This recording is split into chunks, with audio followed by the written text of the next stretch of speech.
Now, correct? There it is. All right. We are live.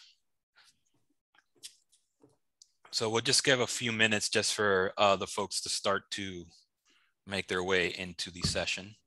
Looks like they're steadily climbing.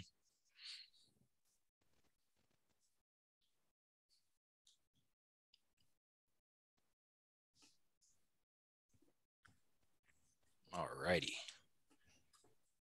So Ines, right now the spotlight is on you. Is that correct?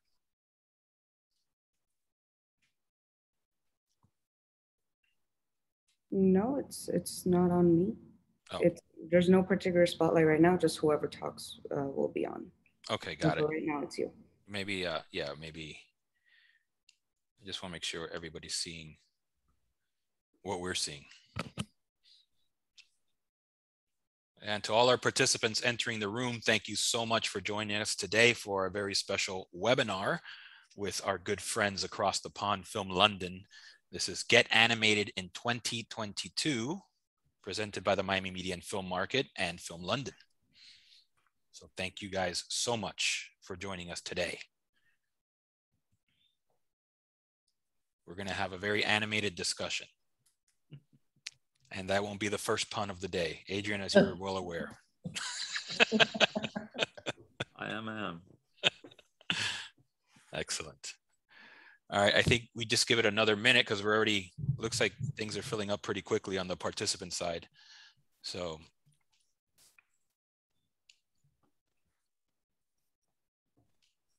I think we can go fairly shortly.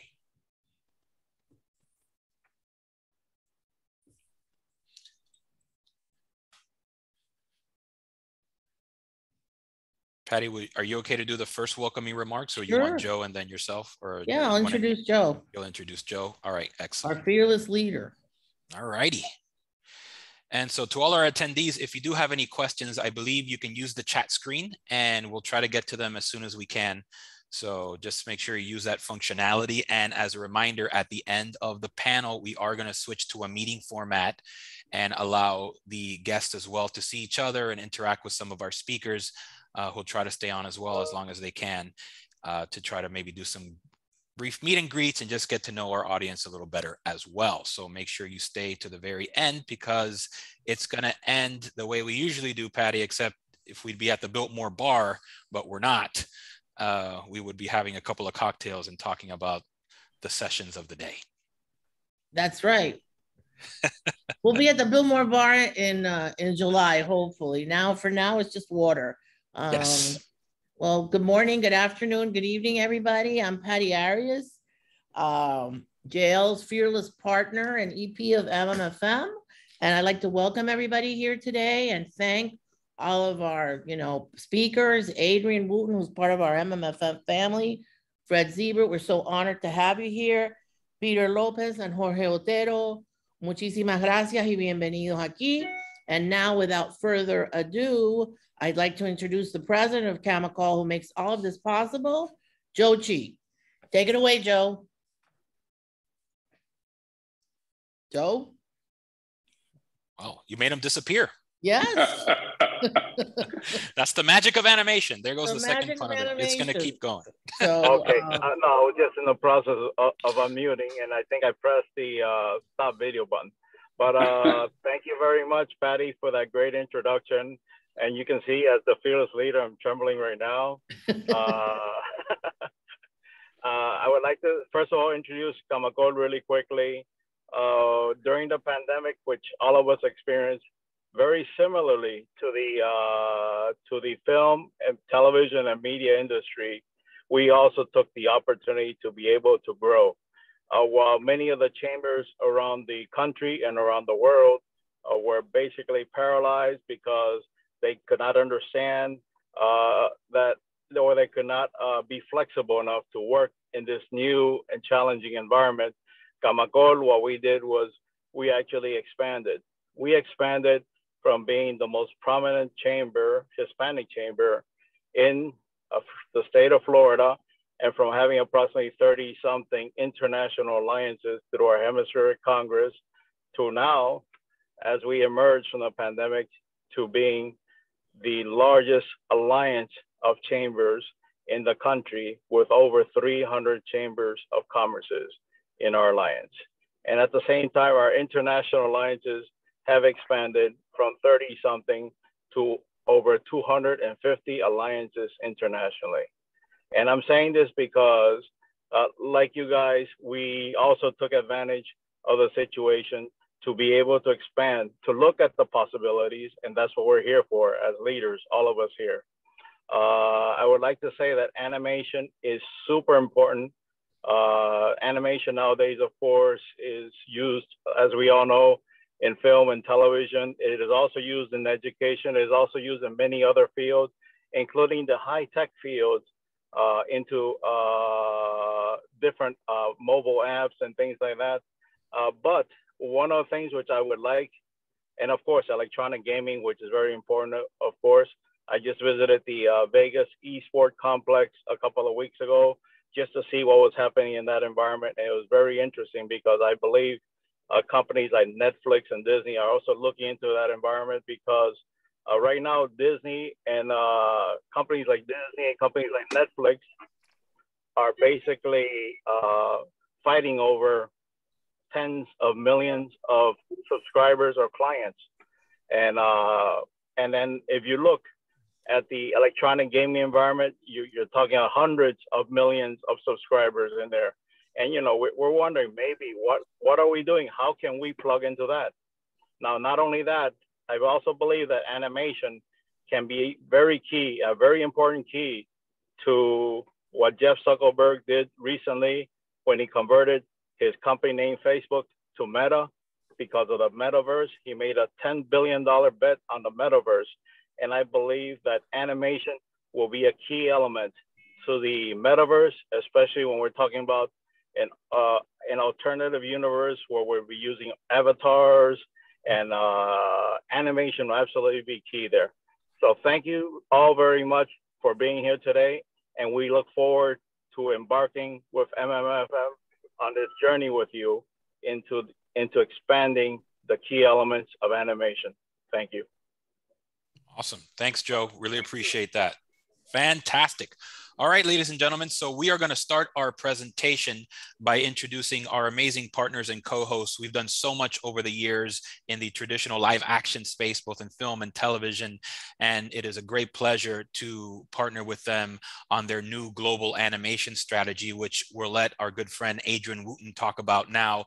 As I introduce Adrian, he is the Chief Executive of Film London and the British Film Commission. He is a program advisor to the BFI London Film Festival, Venice Film Festival, and Noir and Fest Milan, and the founding director of Shots in the Dark. And I do believe that animation is not going to be a shot in the dark. It is definitely a way of the future. So I would like to introduce this next portion and presentation from Adrian Wooten, Film London, and their global animation strategy. Take it away, Adrian.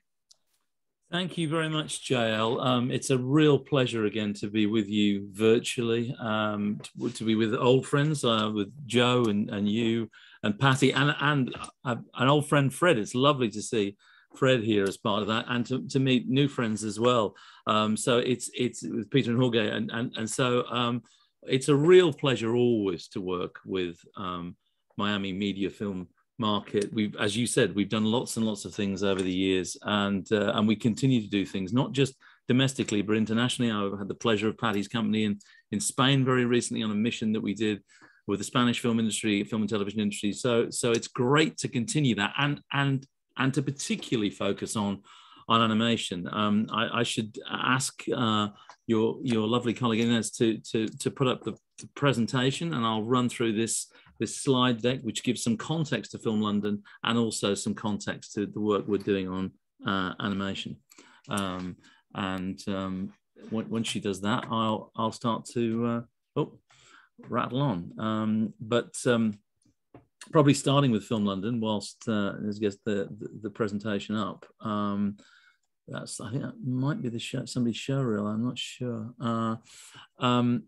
Probably should say a bit. I mean, we're all in this extraordinary period of, notwithstanding the pandemic, of global volume of production, global demand, and that's true of physical film and television production. But it is true of animation. It is true of games. And actually, animation and games and virtual production really wasn't terribly affected by the pandemic because everyone really flipped to working remotely. So actually, the upward growth curve of film and television production recovered very well, but animation, games, visual effects just pretty much carried on because they were able to kind of organize things in a particular way.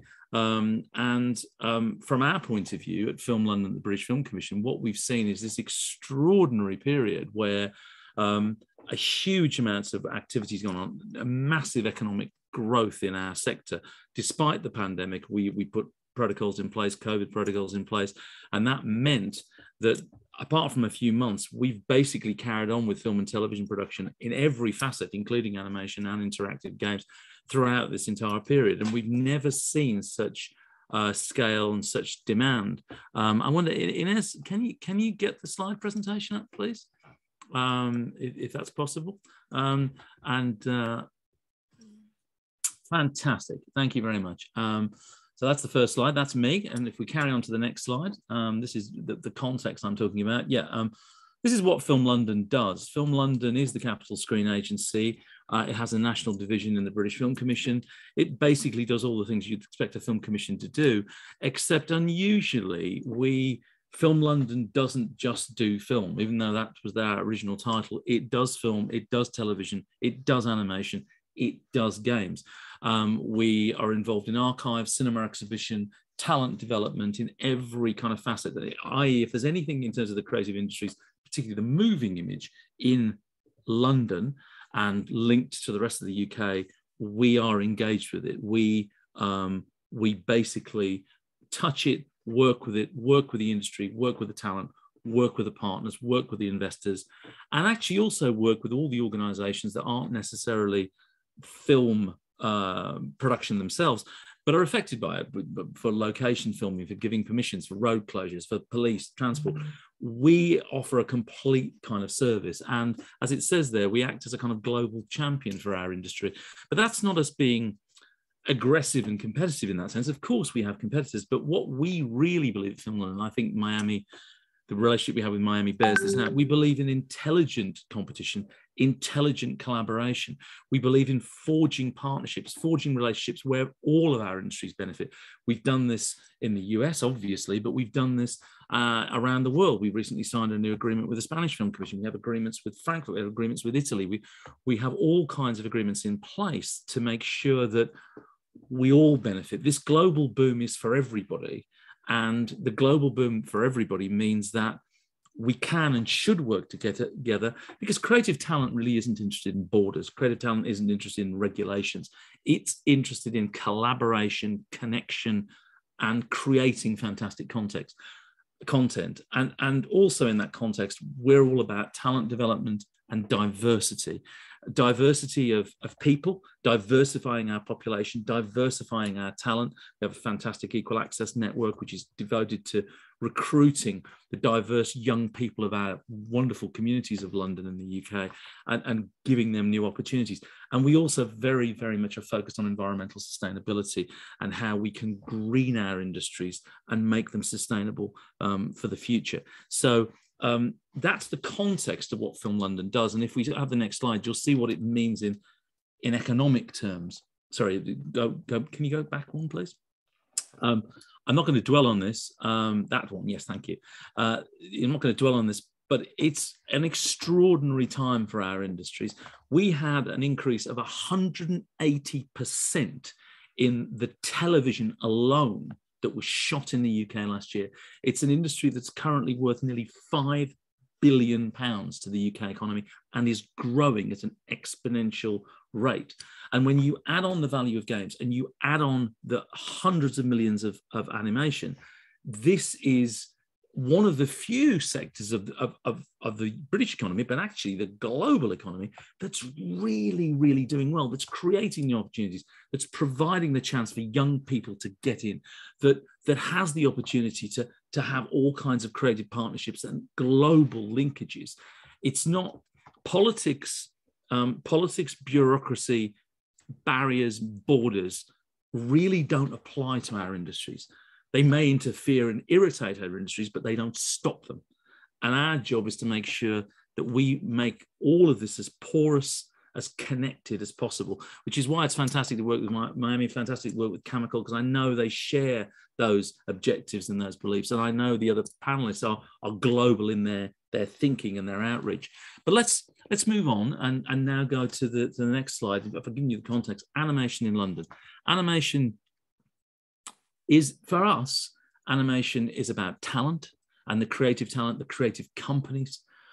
It's also about tech.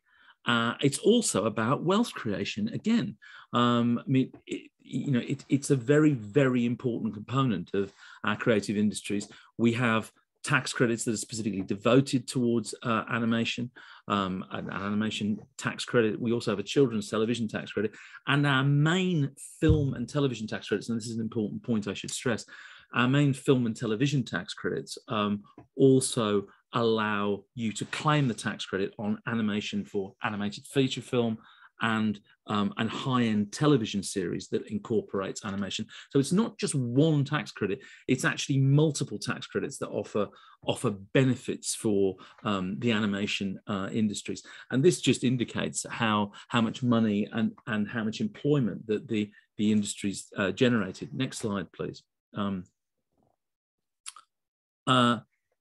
Again, despite the pandemic, 25 animation television programs and 4 huge animated features, and that indicates that international connection, because 75% of the productions are, sorry, thank you, 75% of the productions involve a co-production, and London is home to some of the best animation talent in the world. And I think that it's also important to stress that in a sense there's 2 kinds of animation creation in the UK, primarily, leaving aside games, leaving aside the work of visual effects, which is massive and incorporates animation.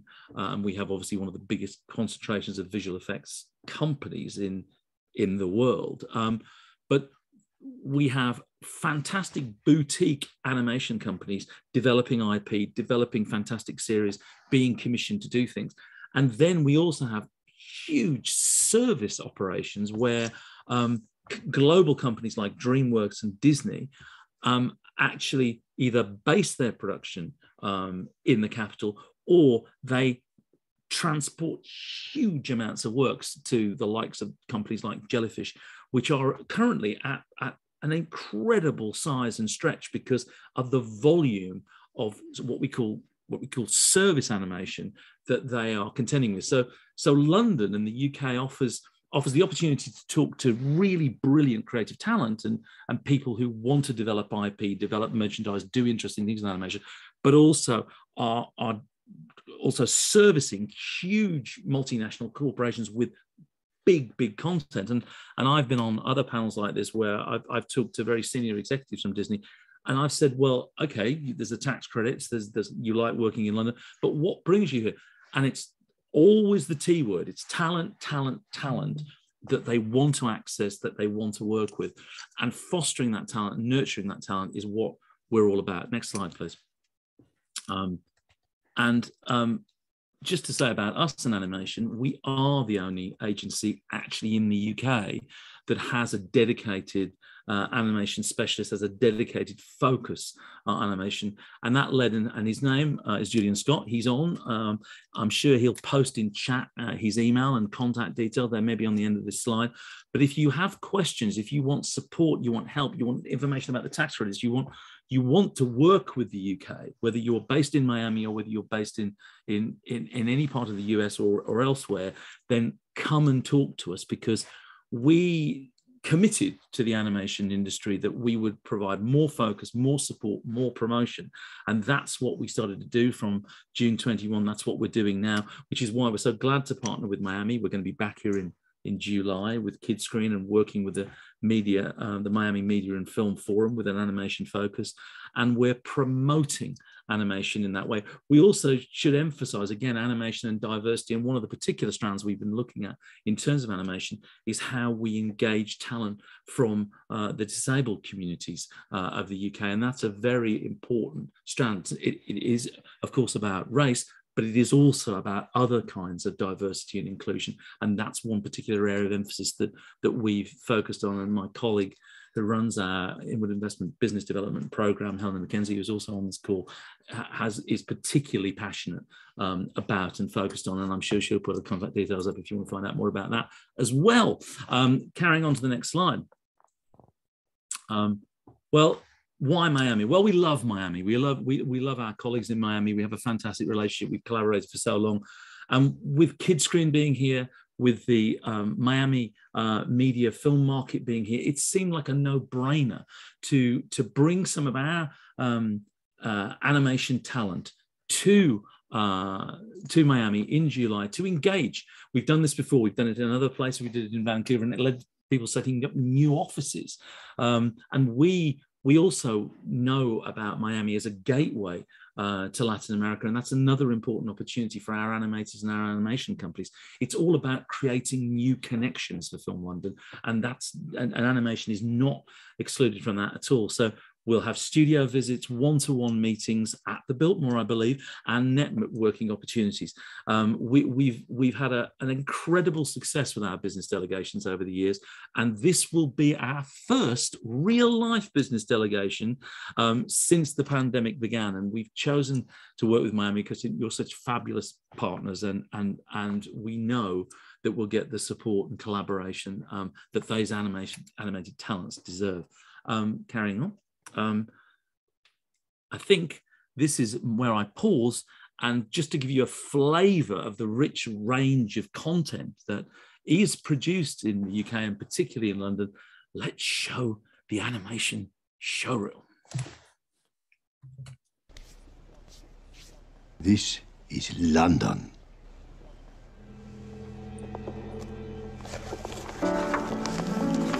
Oh, Mr. Gruber, it's wonderful.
Your amazing ideas come from.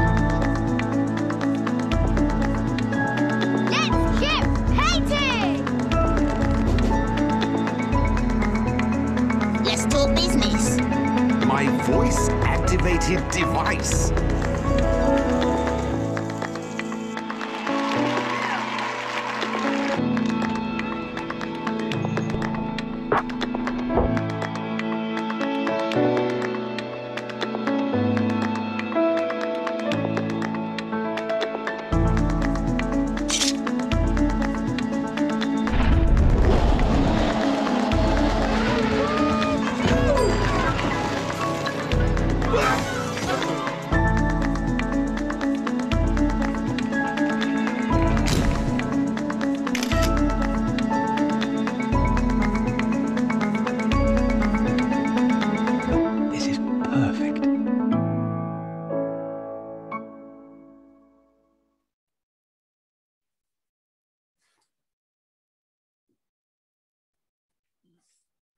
And that's just a snapshot of some of the wonderful work generated by our creative talent in London. And I think before handing back to JL, what I should say is that, as I mentioned, Film London touches every aspect of the moving image in the UK. And we do make all those connections between animation and visual effects. We work very closely with the visual effects companies. We work very closely with Artist Moving Image. In fact, we've just commissioned a new group of young, emerging, Black identifying animators to do new animation in the field of artist moving image. So if you want to talk to us about the relationship between artist moving image and animation, you want to talk to us about visual effects and animation, or games, because we have a whole games team and a games department as well that is intersecting in all of this, and the new field of virtual production, which is combining animation technology and games technology, then please, email either Helena or myself or Julian, because we'd be very happy to talk to you. For us, it's about collaboration. It's about partnership. It's about sharing. It's about wealth creation, jobs, diversity, and environmental sustainability, and doing that together, because we're a global culture. We're a global community. And that's what Film London's about, and why it wants to outreach, and why it works so closely with friends like the people in Miami. And we look forward to being there in real life in July. Thank you.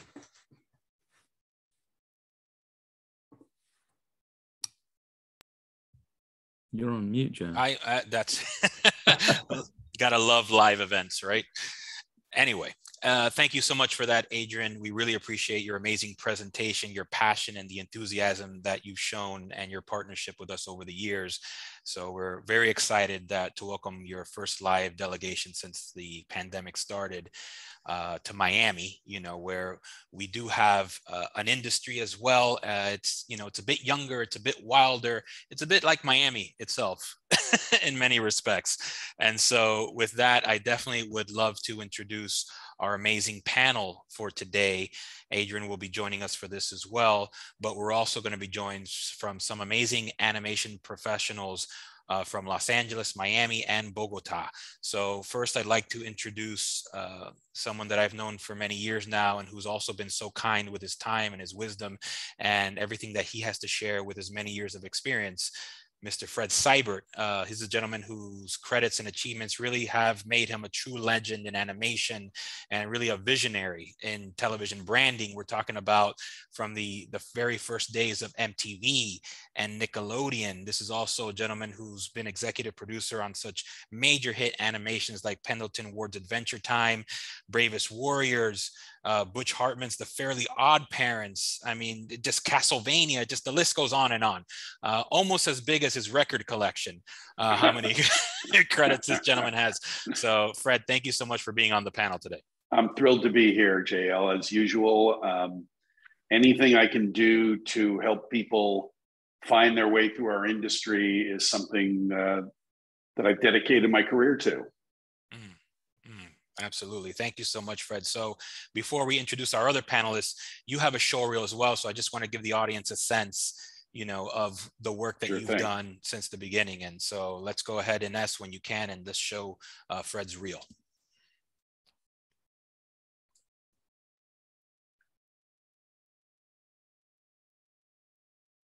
And I'm on a roll.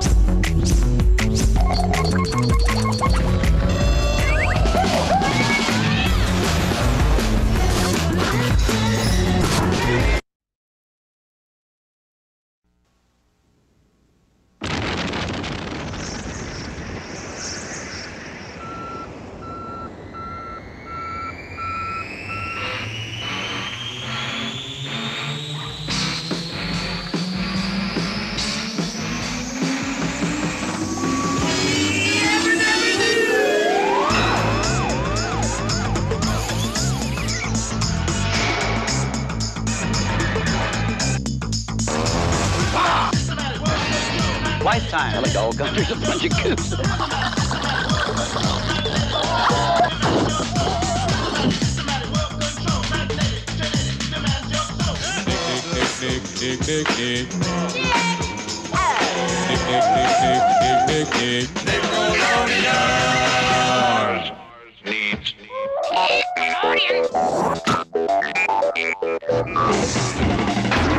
You there watching cable TV?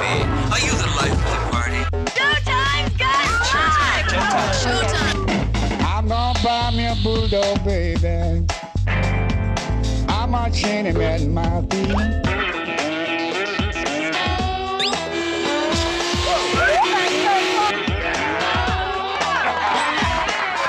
Hello out there from TV land.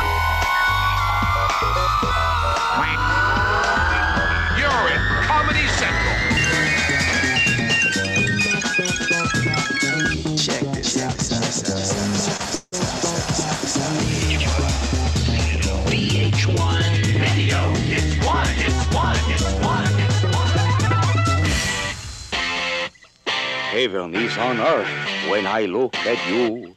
But when I see you in a mirror, it's reversed. TV Heaven 41. The Powerpuff Girls.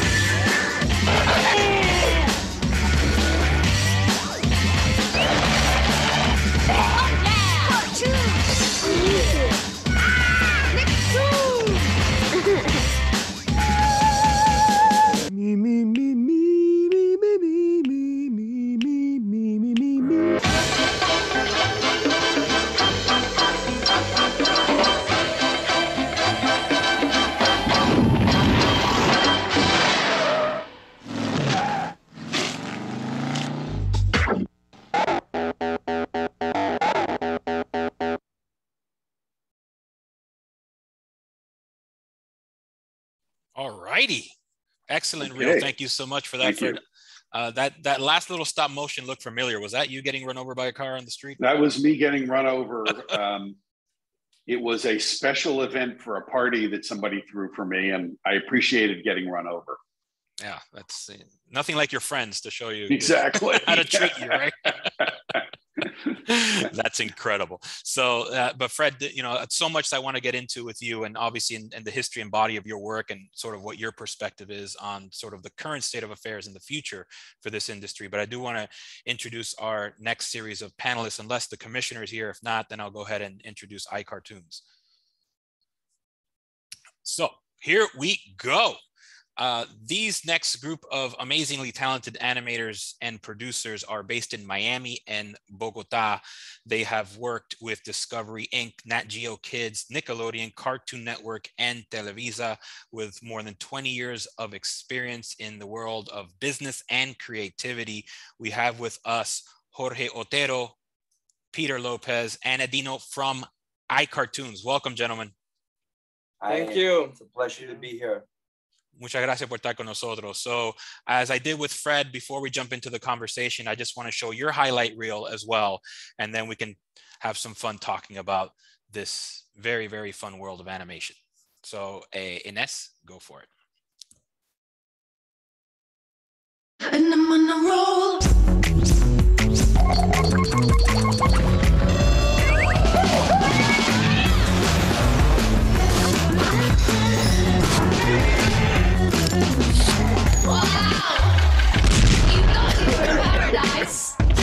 Cause I'm a cool, cool breeze. You thought you were blinded by the bright lights, but it was just me.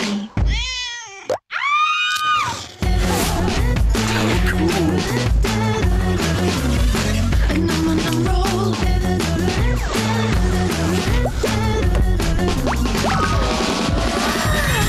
They wanna shake things up, but we got it under control, yeah. They thought I was all choked up, but we got it. Yeah. And I'm on a roll.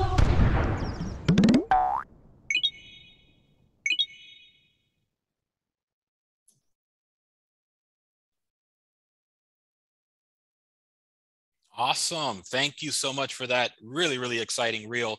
So what we're going to do now, I don't believe that the commissioner is on her radio break yet, but we're going to just go ahead, Patty, and just start a little bit of the conversation and just keep us posted. We do have potentially an appearance by one of our great Miami-Dade County commissioners, who is very supportive of our industry and is one of the folks that is making not only this animation webinar possible, but our MMFM 12 conference, July 21 to the 24th.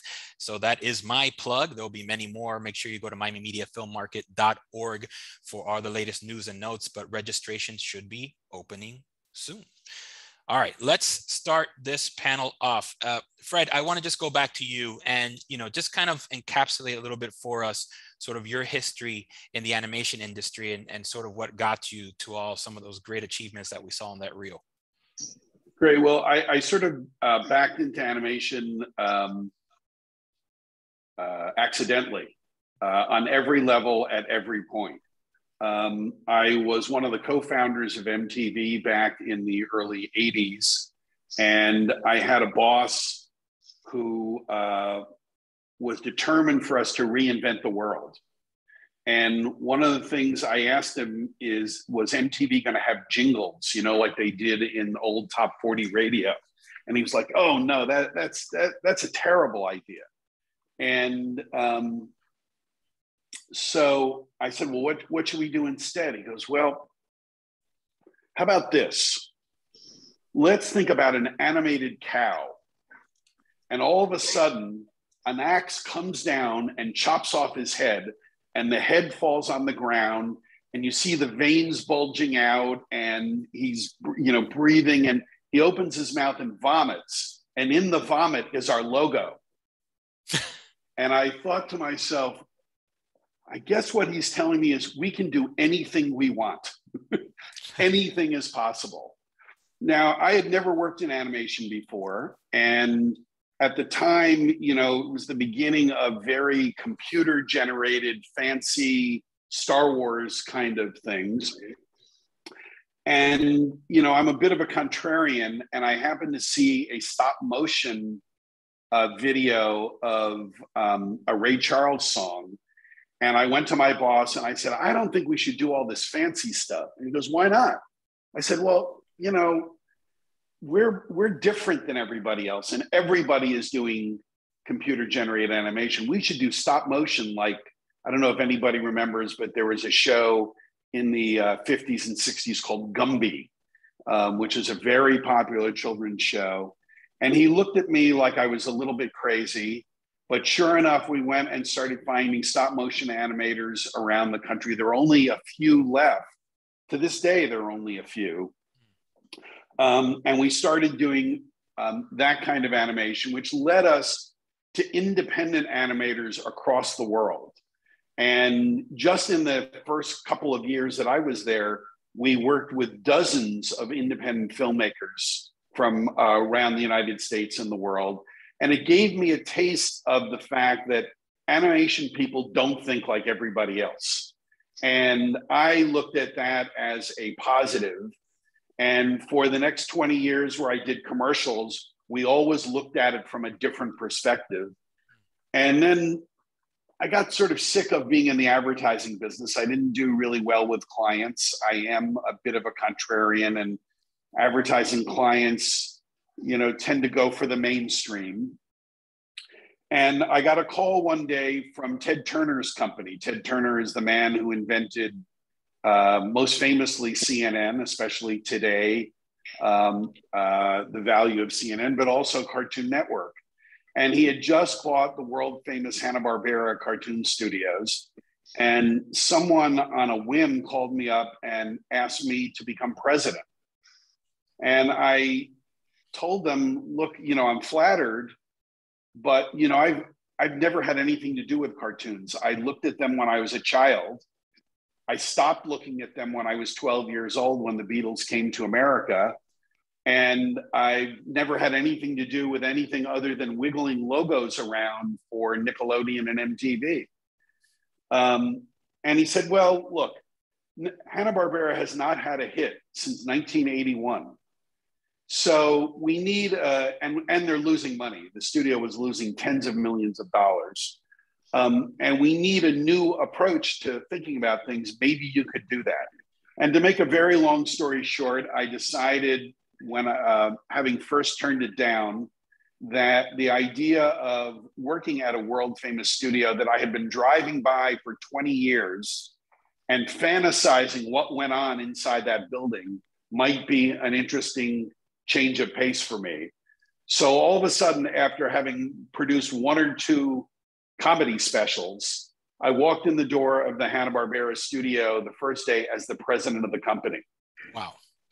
And I explained to everybody there that the good news for them was that I knew nothing about cartoons and that they knew about cartoons, and why don't they tell me what to do?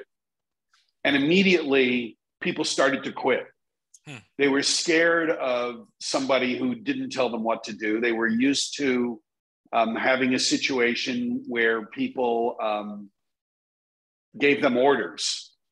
And I was the first one to admit that I didn't know anything about giving orders in an animation business. I didn't know what most of them did for a living. I just looked at the work that they had done. It seemed wonderful. And one of the gentlemen came over and said to me, what can I do to help? Anything I can do. And at the time I had met a young college graduate. He had just gotten out of animation school at Cal Arts outside of Los Angeles.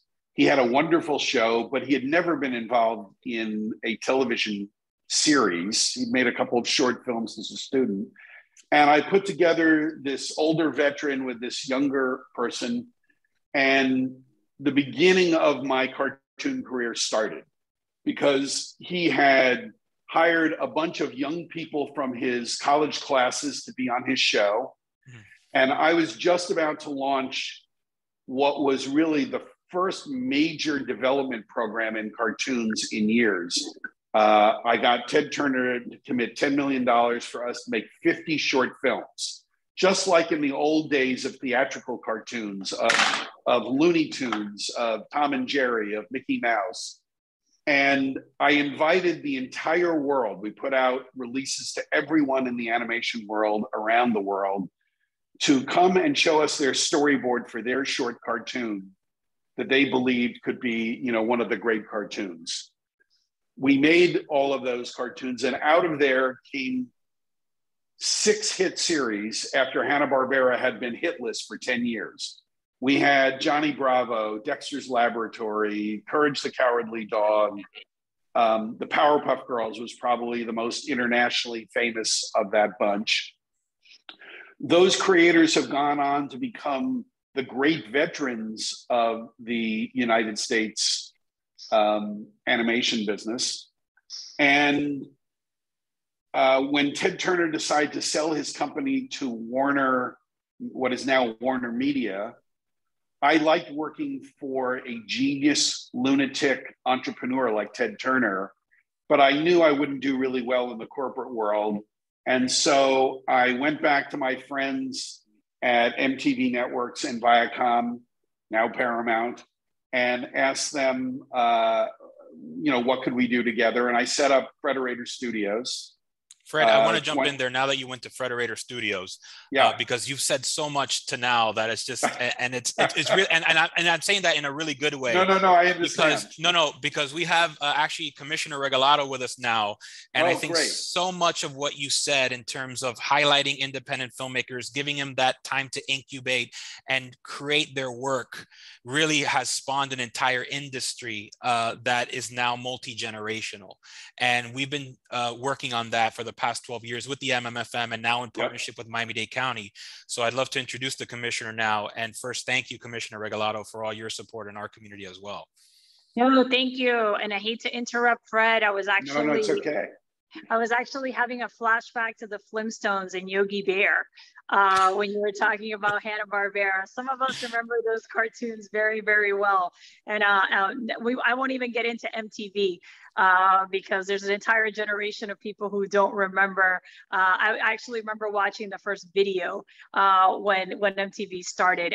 But I just want to take a quick moment. There's so many amazing people on here. I just wanted to welcome you all and really thank you for this collaboration with Miami-Dade County. We really want to recognize your efforts and how important this is. Specifically, we want to express our gratitude to Adriana Wooten that has done so much to move this collaboration forward. We're really proud of this partnership and our collaboration with Film London. And we want you to know that the policymakers are on board. We're excited about being part of this. And we really want to change the paradigm here in Miami-Dade County by not only having these conversations, but really fostering an environment where we can move things forward and provide more innovation and opportunity. Thank you, Commissioner. That's great. And we're excited and we're all taking notes. And like I said, before you jumped on, Miami as a community is a little younger, a little wilder, a little freer than some of these other places, but it's part of the personality of our community as well. And we're so excited, that we're able to take all this information globally in order to help build our industry locally here as well. Thank you very much, Commissioner, for those lovely words. Thank you. And look forward to meeting you in July. Same here. Thank you, Commissioner. Thank you all. Awesome. So yes, that was Commissioner Regalado. We thank her so much for her support, for everything that she does. And I want to get back to this amazing conversation. We left off, this is a great teaser because I want to get into Frederator Studios and sort of, I guess, part 2 of the great Fred Seibert's journey in this world of entertainment and animation. But I did want to also now just kind of get a brief introduction from our trio of animators from iCartoons. So Jorge, Peter, Edino, go ahead and tell us a little bit about your work and background and how you got into the animation space as well. Okay, I guess I'll start and then they'll join in whenever I'm going the wrong way. So I got into animation. The company started 4 years ago. It's a fairly young company, although I'm not fairly young, but these guys are, and they've been an incredible addition to this company. I mean, we started 4 years ago when Jorge introduced me to Edino in Mexico, and we have another company, and it's just funny. First of all, I want to thank you, Fred. What a treat to have you on this panel. I've admired your work. I was there when MTV started. I was living in New York. I remember I won my MTV and the big building, I think on 7th Avenue. And I just remember everything about it. It was a golden era for me. Certainly was. Yeah, but going back to now, like I've been in production for 20, 25 years, a 20-year career at NBC Telemundo. And then Jorge and I have been partners for about 9, 10 years now. And 4 years ago, he told me that he had this animation idea, and he found Edino. I went to Mexico, and Edino came to visit me in Mexico to tell me that he wanted to move to the United States so we could partner up and create iCartoons. He came all the way in crutches to meet me at the W Hotel in Mexico City. And I said, Edino, if you come in crutches to meet me here, we're going to get you to Miami. So somehow he ended up in Miami with us 4 years ago, and we started our first production, our first idea, which our first project, which was called Piper. We sold it to Nat Geo then, now I think owned by Disney. So we got all excited. Hey, our first project, we sold it. I mean, there's more to come. We developed about 5 more IPs. And then little by little, you know, we realized that it wasn't that easy to get the financing and get the interest from all the major companies for new IPs. We were lucky down the road. We got Carl Reed from Lion Forge to be interested in 2 of our other projects. And we co-produced them with them, and they are now distributing and getting ready to go out there and sell. In the meantime, we as a young company realized that we needed to have 2 components to survive. We needed to do service work, and we needed to do creative original IPs. So we have developed this magically, I don't know, it's been great because now we have Televisa that we're working for doing service work. We just finished 2 projects for them, and we're in the midst of doing another one. And now we're doing also work for Viacom, now Paramount. So we are extremely busy, and we also have a company in Spain that we're doing branded animation with them.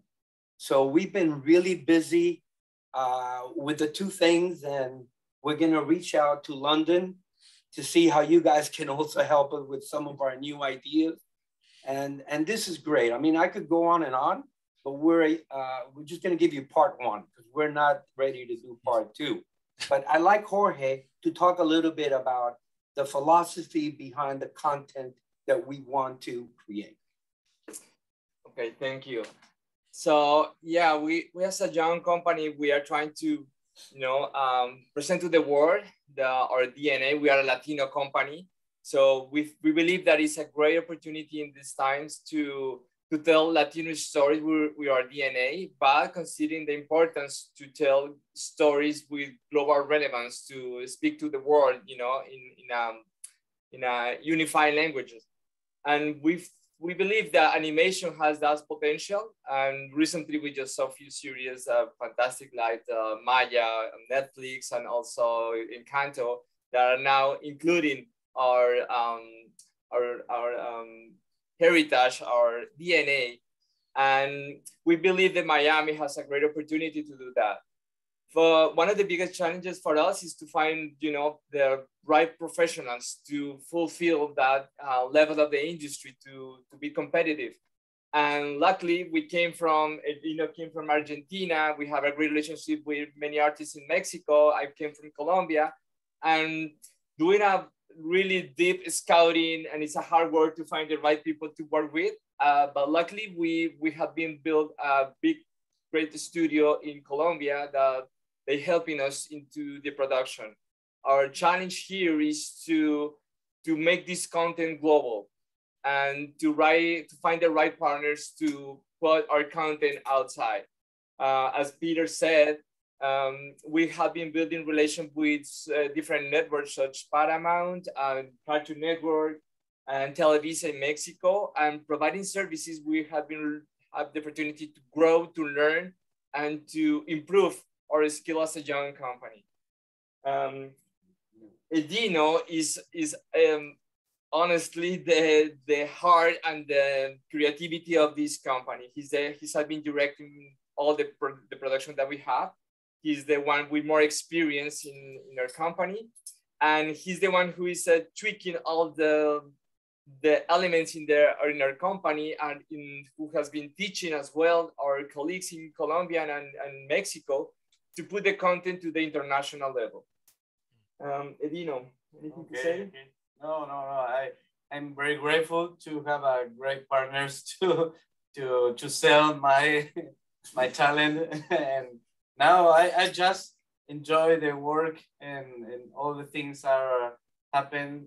Thanks for the teamwork. I think this is the key, and we are connected with the right people, and we want to connect with other right people to grow more and to learn more. That is the key of the life, and we are open to do that. And we like to thank MMFM and Jose and your team for inviting us. We are a young company, and the opportunity to be involved in this seminar, this panel, is very much appreciated. Thank you. Very grateful to be part of you guys here. No, obviously, thank you. And you guys have been great. And, I love everything that your team has been doing, not only on animation, but in the live action space as well, through Golden Bird Films. So thank you for participating with us today. And thank you, Jorge. Full disclosure, our kids went to school together, and that's how we connected in Miami. So, I have a beautiful Italian wife with 3 kids who are Cuban, Puerto Rican, and Italian. And Fabulous. So, yes, and they're huge fans of animation, obviously, like many kids, and that's allowed me to get back into that world. Jorge, you mentioned Encanto, which is by far now their favorite movie.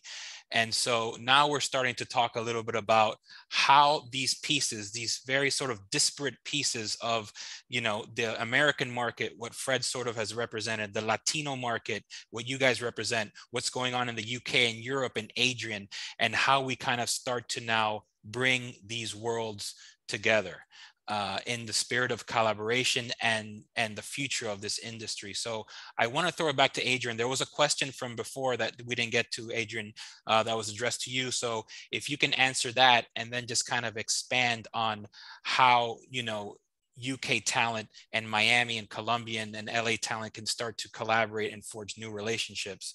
But the question is, does Adrian have any advice? This is from Nigel.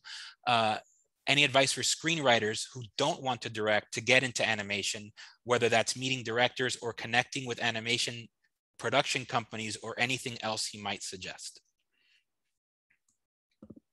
Just unmute myself. I think the thing is that, obviously there are differences, and I'm sure our colleagues and Fred will have a view on this. But the thing is that I think with script writing, the important thing, apart from doing a lot of writing and actually having an agent, is that actually with script writing, what you need to form relationships with producers and production companies, and whether that's animation production companies or live action production companies, because you're not going to get anywhere on your own. It's very unusual. 1 in a million speculative script, whether it's directed at animation or whether it's directed at live action, that isn't being packaged by somebody, either a company or a producer, scriptwriters are in a kind of wilderness in that sense. Sometimes scriptwriters are writers and directors.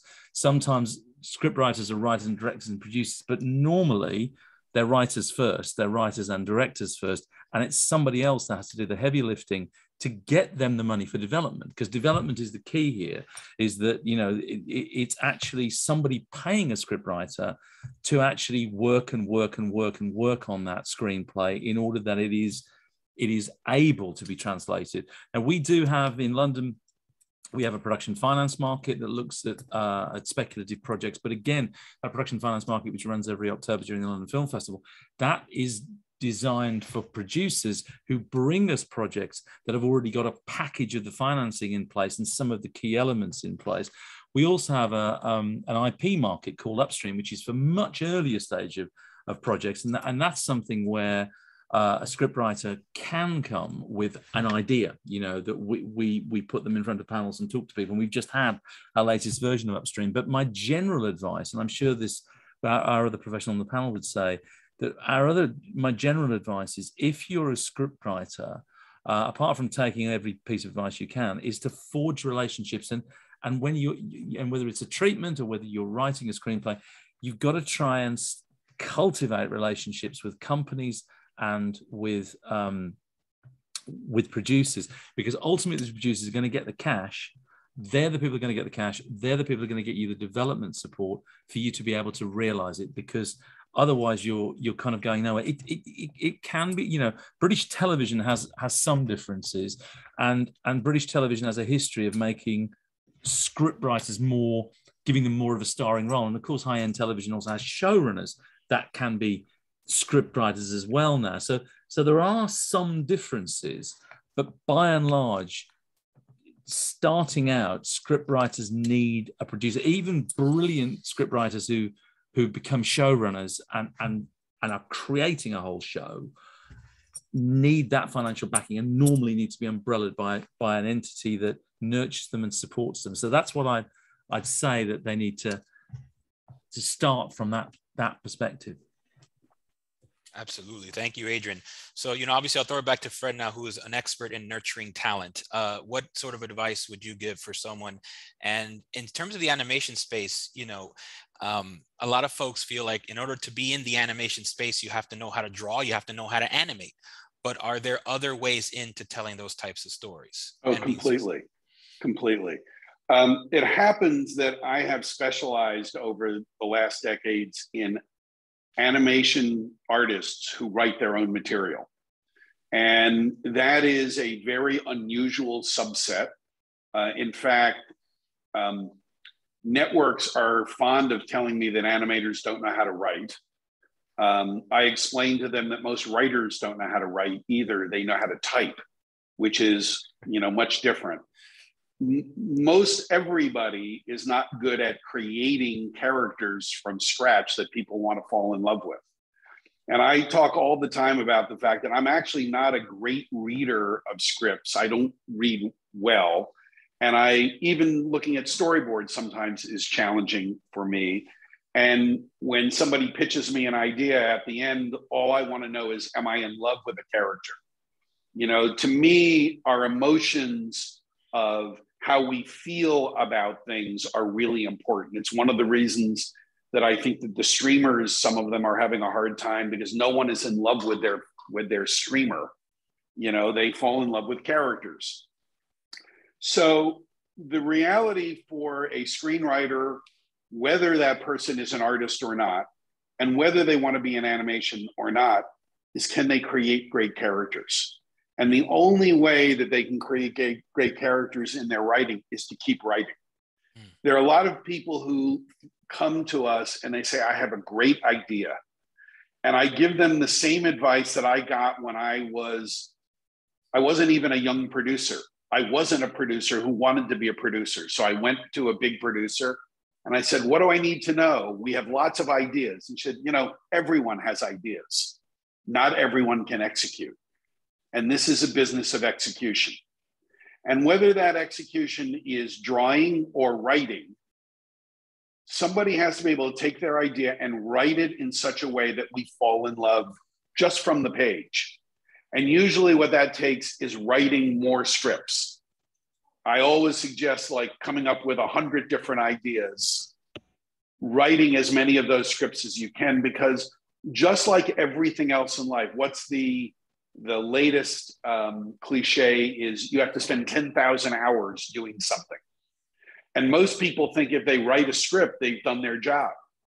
But that's taken 100 hours. And they need to take 10,000 hours of writing to learn how to be good, which frustrates a lot of people. But as I say often, I want the people who aren't frustrated, the people who are too stupid to know that it's impossible to succeed in our business. I'm at the front of the line of it's impossible to succeed. I've failed many, many, many, many, many more times than I've succeeded, but I'm too stupid to stop. I just quit my own company at 69 years old. I started a new one. I just moved to Los Angeles for the third time at 70 years old because I'm too stupid to stop. And the reality is that that's what it takes. It takes the people who will refuse to die and who continue to be better and better. The first 10 years that I was in the business, I failed every single time. Every script that we presented to a network was rejected. And I was angry every one of those times. But when I got over being angry, I went back and started over again and started a new idea and over and over. And even cartoons, I was telling the story of how I got into Hanna-Barbera. I should point out, I was 40 years old when I started in cartoons. I had never made a cartoon. I didn't know anyone who had made a cartoon. I didn't know anything about making cartoons. But what I knew is that I'm a consumer of video programming, of film programming, of television programming, of internet programming. And just like every one of us in the audience, every one of us here on the panel, we actually know what we like.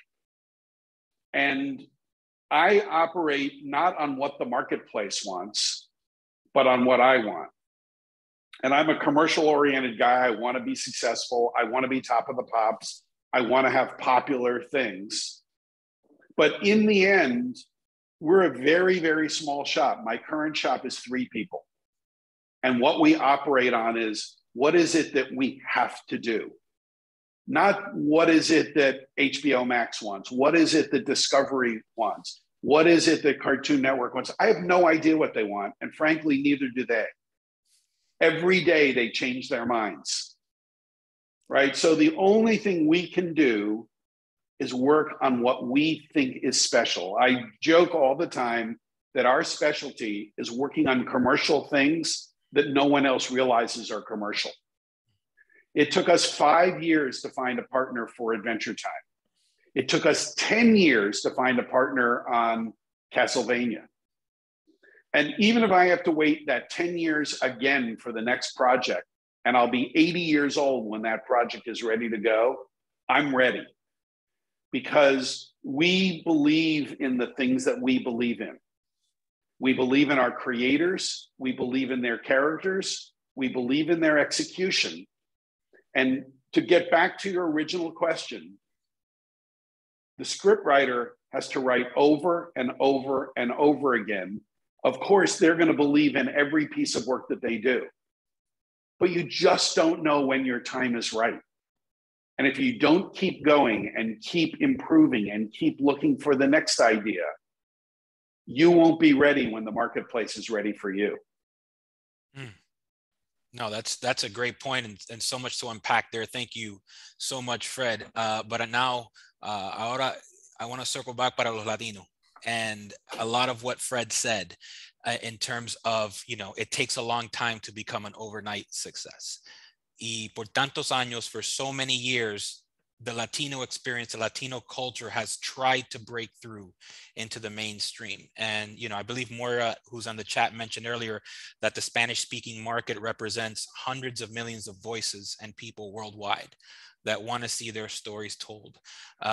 So I want to you guys to talk a little bit about, you know, what your guys are doing to break through, whether it's in Spanish language or whether it's crossover like Encanto, that again, my beautiful wife Sylvia and my 3 children made sure I watched several times. But it was more than just a movie, similar to Coco and the Mexican experience. And then talk about Italy and Luca.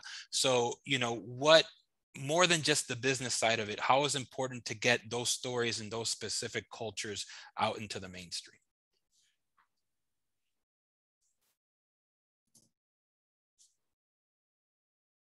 Oh, I think you're on mute.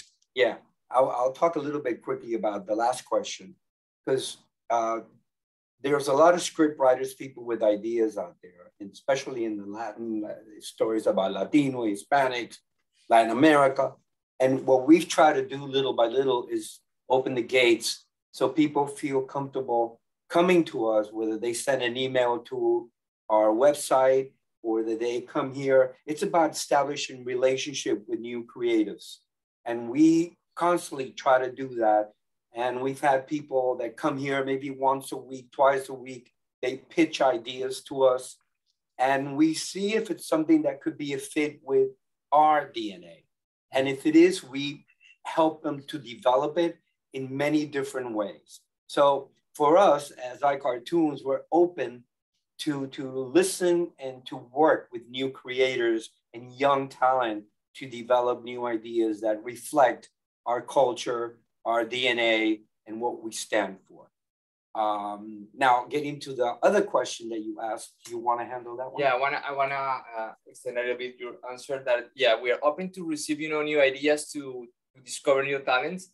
But also now that we are in this space, it's important to say that we need the support as well, it's possible of the city for development funding. Because sometimes these people that is with these ideas, they need, you know, it's a way to live. So as much as we can, we are supporting them, but as in the same way, we need the city to support and to build and grow the community of young writers and developers. Excellent. Okay. No, thank you so much for that. That's, you know, all very good information. And so, you know, there's so much that I want to get into, but I see that there's about 6 questions in the Q&A that I want to try to get to as well before we, you know, try to wrap it up. So I want to make sure that we answer as many of our participant questions and comments.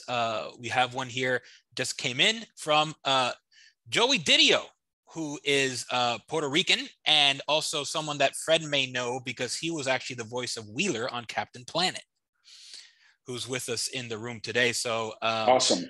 Yeah, no, absolutely. And, you know, like I said, someone that, you know, such a mainstream show, but, you know, someone that also represents, you know, the Puerto Rican communities here in the US, you know, and something that I feel is so important to bring out are these sort of talents and so many different ways to be involved in animation, whether you write, direct, you animate, you do voiceovers.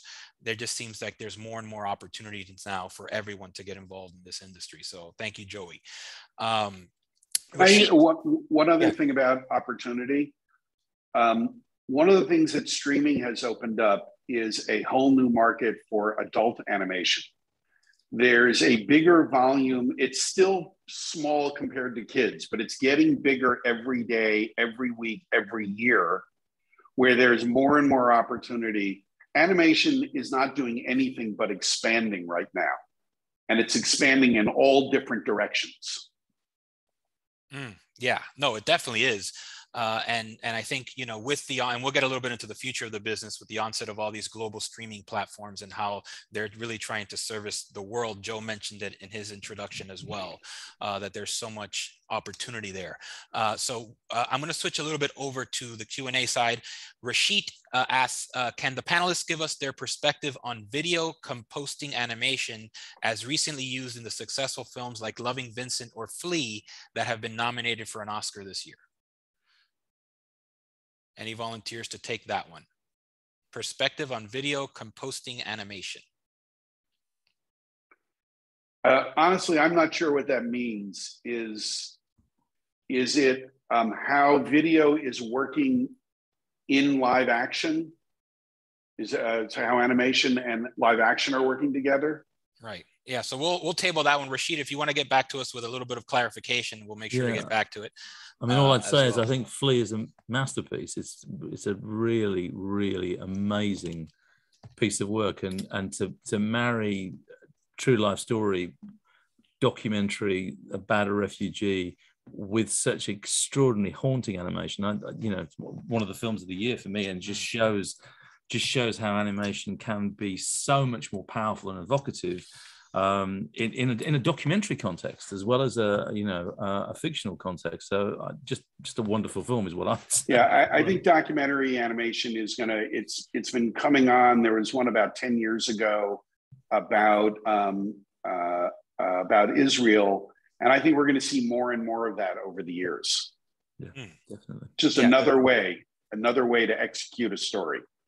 Yeah, absolutely. And so Rashid did follow up. It's this idea of animating pictures. So, that was the idea behind it. But, I think it's going to expand more and more. There was also a documentary based on a famous movie producer, the guy who produced The Godfather, Robert Evans. Yeah. And his autobiography was done in an animation compositing way off of pictures from his history. But I think that basically what animation provides and is starting to show up in the mainstream world is anything your imagination can imagine that animation could do, people are going to do it. No, absolutely. Yeah, that's a great point for sure. So thank you for that, Rashid. Now we're going to turn to Claudia, who's an animator. What usually are your parameters when looking at portfolios? Good shapes, good motions, clean lines, etc. So either Fred or Peter. I go out of my way not to look at portfolios because there are better people than me to judge them. But I will tell you that I mentioned at the very beginning a veteran animator who started to work with me. I'm still working with him. He's 80 years old, and I continue to work with him. And he says he looks at whether they can draw anatomy. That the most undervalued part of an artist in animation who thinks that everything is style is whether in fact they can draw anatomy, because when they have to storyboard, how that character moves in their body is more important than the basic design. Right. Yeah. So concentrate on the movement. That's very good advice. Absolutely. All right. So can I just chip go in ahead, there? Adrian. Yeah, of course. I'm not an expert, and I take everything Fred says, and I'll defer to Peter and Jorge as well. But I've heard exactly that. The guy who did so many of the Harry Potter films and actually was the supervising animation producer on Paddington's 1 and 2, and Julian and I and Helen and I were with him when he was talking about animation, talking at a university in London to animators. And he was looking at showreels and he said, these are all nonsense. I'm not interested in showreels. I don't care. I want to know whether you can draw character animation. Can you draw someone standing still at a bus stop? Because nobody ever really does stand still. If you can draw, if you can animate, I don't care whether you're doing it on a laptop, you're doing it in a university, you're doing it in your room. If you can draw somebody standing at a bus stop and it is real, he said, I'll employ you because you can do it.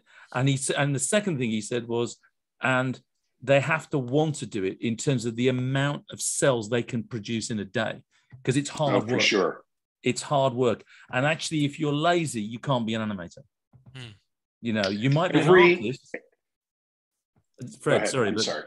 That was from Pablo, who did Paddington 1 and 2, and the looks on these lecturers' faces when he rubbished all the showreels they were producing was just a sight to be seen. But every intern that comes into my office that says they want to be in animation, the first question someone asks is, did you animate yesterday?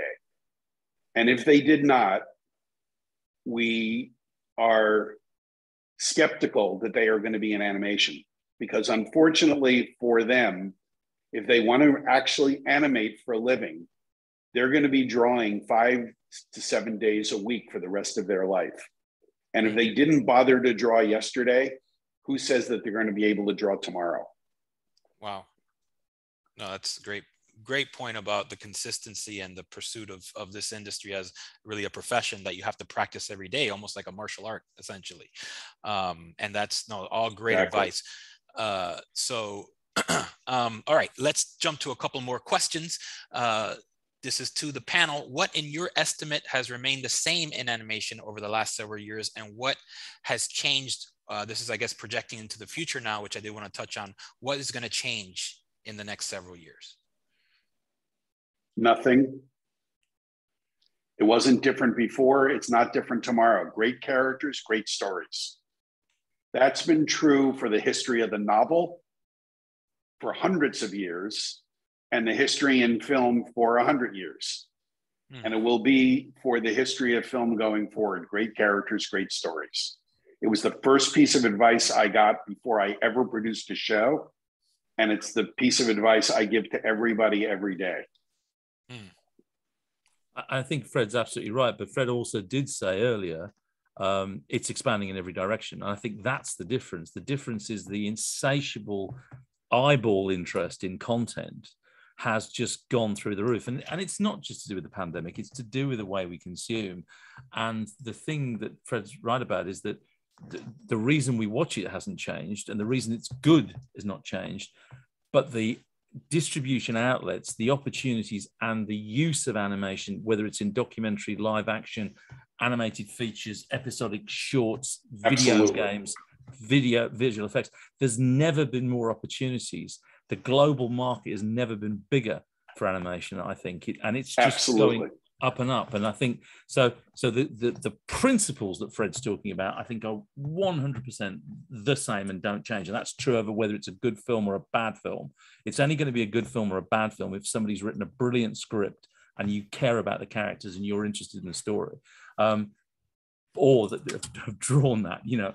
But the truth of the matter is that the opportunities for companies like Peter and Jorge's and Dean is just going through the roof. Even if you fail and fail and fail, as Fred said, there are many more opportunities to fail and succeed than there ever has been. We're seeing that in the UK, but it's the global market is just so huge, and technology is moving fast. All this virtual production stuff is just mind-blowing, the way in which visual effects and gaming is coming together in that way, and games maturing and using animation and getting much more interested in storytelling and narrative as well, which again, you know, Fred knows all about. But I think that's why for us at Film London it's become so much more important. Why we started talking to Fred, why we love to talk to companies like Peter and Jorge's is because of that, is that the opportunities there, and there's opportunities for that talent if they're prepared to work hard and keep on writing or keep on drawing. Right. Absolutely. Yeah, no, that's great. Thank you so much, Adrian. The next couple questions are for you. They're kind of related. One is, what are sort of the major differences, or is it the same in terms of your, let's say, live action incentives versus animation? And then secondly, from our friends at Kijik Multimedia, can you speak on what these collaborations between the UK and US look like in today's new environment, and all in sort of the framework of this new animation strategy that you're pushing right now? Well, there's two things, and I'm sure Julian, again on the call, would be happy to answer any granular details. There are differences. There are three principal, well, there are four, including the children's television tax credit. There are three principal tax credits in the UK. One is for film, and basically you qualify for that if you think the film has got a chance of being distributed theatrically, and if it is a live action feature. It might, sorry, not live action, if it's a full length feature, and you can make, and basically companies that are making full length features qualify using the film tax credit, which is our most established tax credit.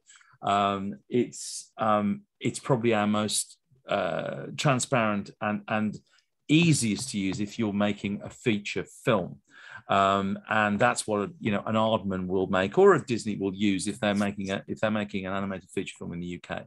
Right. Then we have a television tax credit, which is different. The television tax credit is aimed at very expensive, high-end television production. So minimum of £1 million an hour, or £500,000 per half hour, depending on, and that again can be used for both animation and live action, and is used for animation and live action, but it's got to be at that certain level of production. So it's used by everything from Ted Lasso to Game of Thrones, the television tax credit, for example, and can be used in that way. But for lower budgeted animation, it won't work.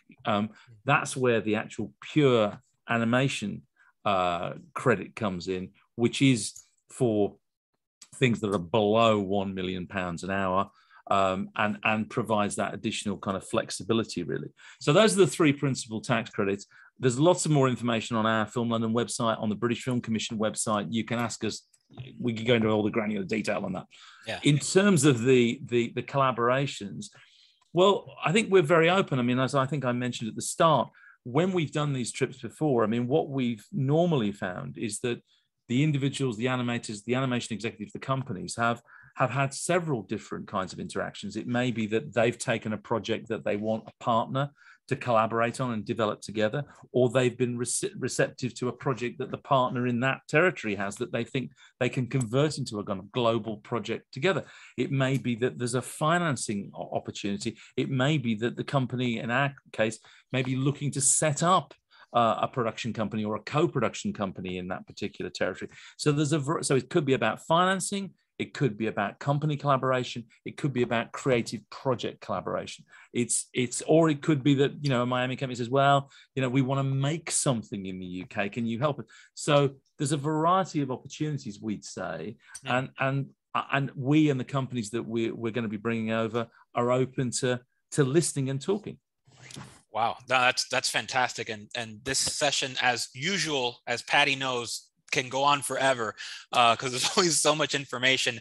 But I did want to sort of wrap up the panel portion, because we are going to switch to a meeting format, and if our panelists can stick around for a few minutes. I know a couple of you have to go at the bottom of the hour. So I just wanted to, really just take the time now to thank everyone for participating in Get Animated 2022, presented by the Miami Media and Film Market and Film London. So Fred, thank you so much for your words of wisdom and everything you've done. Thank you to iCartoons and to Peter, Jorge Edino, and of course our good friend Adrian Wooten, Patty Arias, Joe Chi, Kamacol, the Miami-Dade County, the Miami Media and Film Market.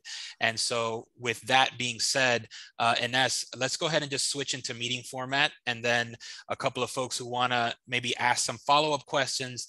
If you have any specific requests of our panelists, you can shoot those to me and to MMFM, and we'll make sure we get them to Fred or to Peter or to Adrian and their teams as well. So make sure if we do run out of time and you have some lingering questions or ideas, we'll make sure to forward that information or those questions along. Does that sound good, everyone?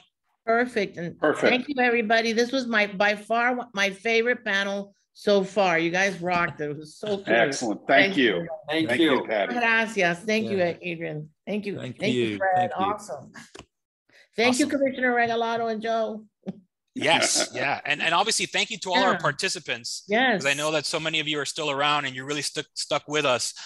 So thank you guys as well for your passion and your dedication and your interest in the wonderful world of animation.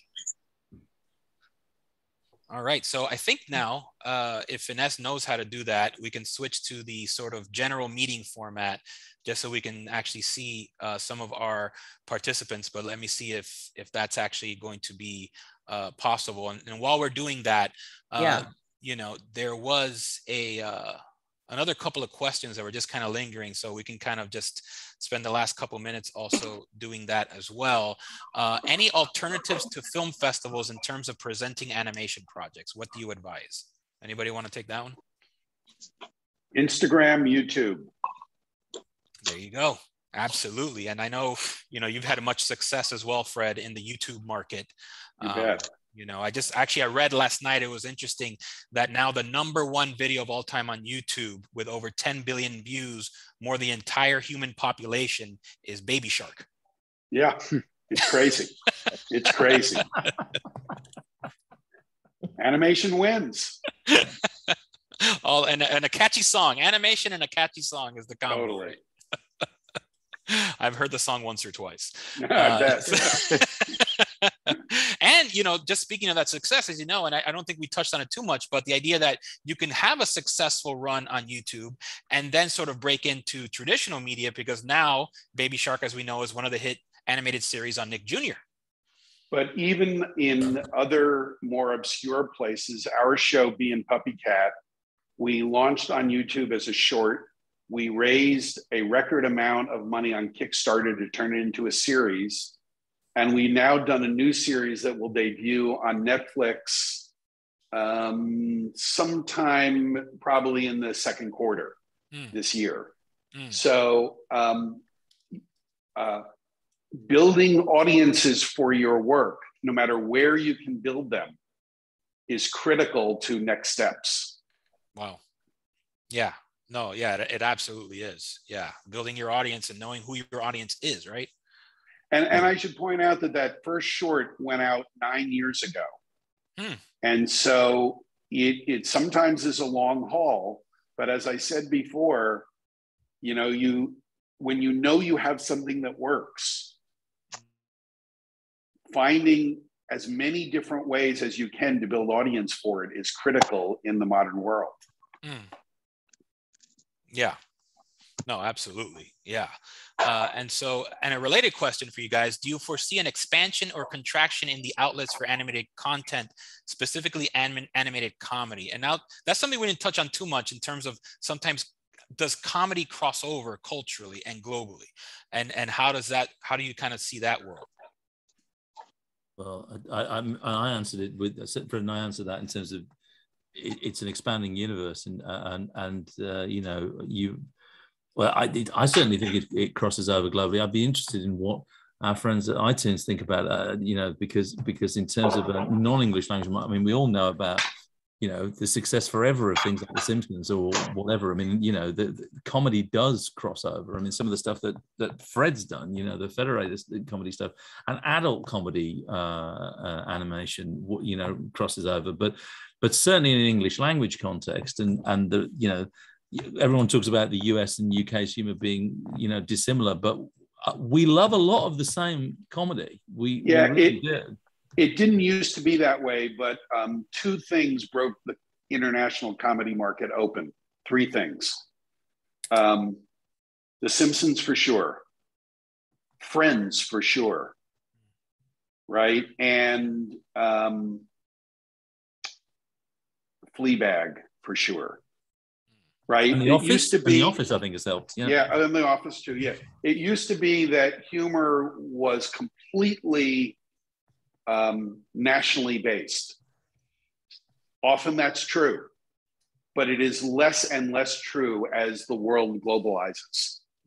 As we all become used to the different kinds of humor in different countries, we're all expanding our vision of what's okay for us as an individual viewer of material. Yeah. Mr. Bean, more mentions. Yes, absolutely. If I could add to that, one of the things that I found so interesting is that we watch The Office, we watch The Marvelous Miss Maisel, which has a humor that's not that easy, and they speak so fast. So it's not.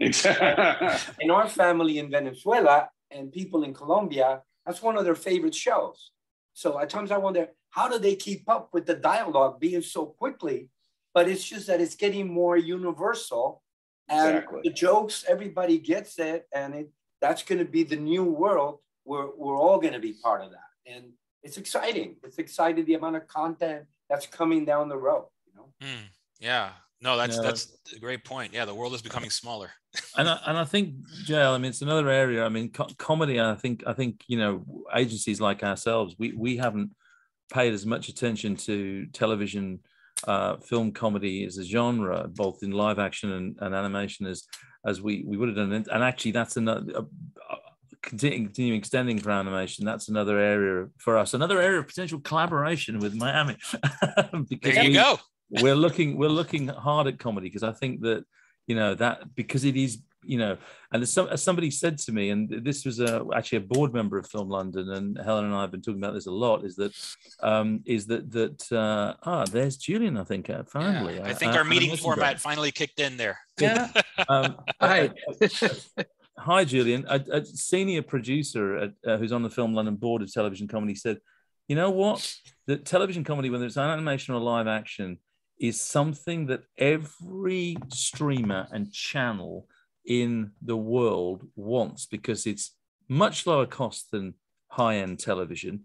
And you know what? Whether it's an episode of The Office or an episode of The Simpsons, how many times do people rewatch those shows over and over and over again? So for schedulers, they're amazing. How many times, even though I love it, how many times do people watch Downton, an episode of Downton, or an episode of The Crown, or an episode of Game of Thrones again? Well, you might be a fanatic and you do, but you're not going to watch it 5, 6, 10 times. Whereas people watch The Office or whatever on repeat. And for schedulers, it's just incredible in terms of, you know, streaming. So comedy, you know, 30-minute comedy, whether it's live action or is something that actually is a premium product if you can get it right. Yeah, no, absolutely, Adrian. And that, I think what we just been talking about highlights the last question in the queue, so we can put that one to bed, which is, what is the path for turning a very geographically specific story into something with a global reach? And I think we kind of touched on that just now in terms of, you know, taking specific stories, cultures, and characters and making them universal, essentially. Excellent. And animation is really good at that. Yeah, absolutely. Yes. Because so much is in the visual, in the movement. You know, I always said, even in live action, a great filmmaker is really a great observer of human nature, and really those that can translate that to the screen usually find the most success, I think. All right, I think we just ran right through all of our cues. Yeah. So. Morris has just asked about Shakespeare and animation. Actually, we produced for the 500th anniversary of Shakespeare, we actually produced a series of Shakespeare animated shorts by young animators. This was in 2016, and Shakespeare works really well in an animated context because, to go back to Fred, the stories and the characters are so damn good. You don't have to understand the language. You don't have to worry about the historic context. You know, the action, the drama, the romance of Shakespeare works perfectly in so many different mediums, including very much in animation. Yeah, and you did an interesting documentary about Shakespeare and the screen, which I think we showed. You showed it. Yeah, that was awesome. I have the Scottish play on my special section playlist in animation. It's fantastic. Yeah. So that's pretty great. well. Yeah. And it looks like we have an animated character with us right now. Yes. Kevin showing off his Zavatar. Can we? Hey, how you guys doing? You look great, Kevin. Thanks, guys. Great to be here. Fantastic. Yeah. Tell us a little bit about that technology, Kevin, because I know you've been developing it for a while in terms of how you're able to kind of pull off this kind of interesting way of communicating on Zoom now. Yeah, so these are real-time reactionary avatars for video telecommunication. So probably later in this year, early 2023, everyone will be able to download one of these using the app or online. And instead of appearing as yourself, you'll be able to appear as these animated avatars. And in conjunction with the avatars, we have a show, an animated show hosted by Colin O'Donoghue. From a lot of people know him from as Captain Hook on the ABC show Once Upon a Time. So we have a show with him. It actually features Charlotte Church, who's from the UK. Oh, yeah. She's been one of our guests. Steve Vai, the guitar player. The list goes on and on. So this is kind of like a huge experience for everyone to be able to participate in, because people will be able to appear on the show live as their animated selves. Wow, fantastic. So, yeah. I'm still waiting for mine, Kevin. It's on the way. We don't need to get one, Kevin. It's just like, you know. Yeah. Well, I'll reach out to you, Adrian. I sent a message a couple of months ago, so you'll be one of the first. Patty will get one. And we'll unveil it at MMFM. We can just project ourselves on the screen. Yeah. We'll get you guys ready for MMFM. We'll get your avatars ready for MMFM. Great. But, yeah, it's exciting. JL, can I just introduce? I mentioned them in the chat, but you can now see them. Julian and Helena are with us.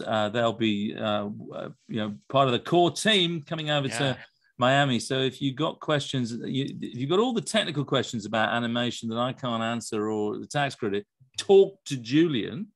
If you want to talk about the broader stuff that Film London does, and I'm just talking about comedy, or I was talking about Upstream or our production finance market, talk to Helena.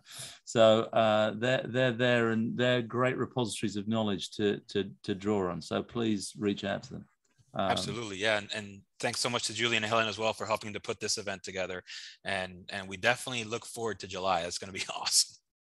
And I'd like to introduce everybody to our newest member of MMFM, Ines, who's assisting JL and I. And thank Estefania for pinch hitting, that she's helping Ines get through her first Zoom here with us webinar. So thank you, Estefania, as always.